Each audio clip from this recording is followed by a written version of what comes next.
ખબરની જો વાત કરવામાં આવે તો રેલવેના મુસાફરો માટે ખૂબ મહત્વપૂર્ણ સમાચાર સામે આવી રહ્યા છે। તેને લઈને વાત કરવામાં આવે તો રેલવેના મુસાફરો માટે ખૂબ મહત્વપૂર્ણ સમાચાર।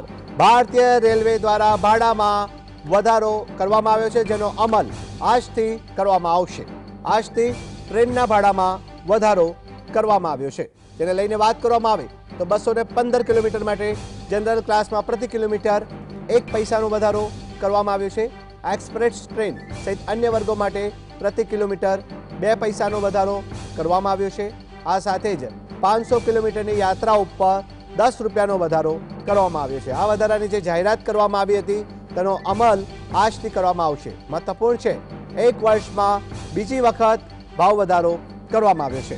ભારતીય રેલવે દ્વારા રેલવે ભાડાના માળખામાં ફેરફાર કરવાની જાહેરાત કરાઈ હતી। આ નવા દરો આજથી 26મી ડિસેમ્બરથી અમલમાં આવશે।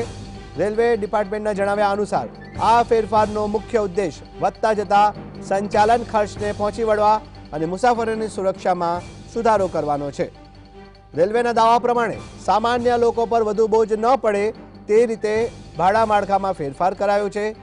લોકલ અને માસિક સિઝન ટિકિટના ભાડામાં હાલ કોઈ જ વધારો નોંધાયો નથી। જોકે ઓર્ડિનરી ક્લાસ 215 કિલોમીટર સુધીની વાત કરવામાં આવે તો એ ભાડામાં પણ કોઈ વધારો નથી, પરંતુ ઓર્ડિનરી ક્લાસમાં 215 કિલોમીટરથી વધુ કિલોમીટર દીઠ 1 પૈસાનો વધારો ઝીકાયો છે।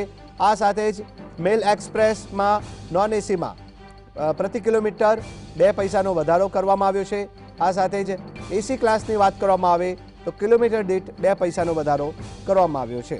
મહત્વપૂર્ણ સમાચાર, જેને લઈને વાત કરવામાં આવે તો ભાડામાં ફેરફારની સાથે જ રેલવેએ પોતાની કાર્યક્ષમતા અને સુરક્ષા અંગેની પણ જાણકારી આપી હતી। આ સાથે જ કહી શકાશે કે આજથી જે નવા દર જે છે ટિકિટના નવા દર લાગુ કરવામાં આવશે।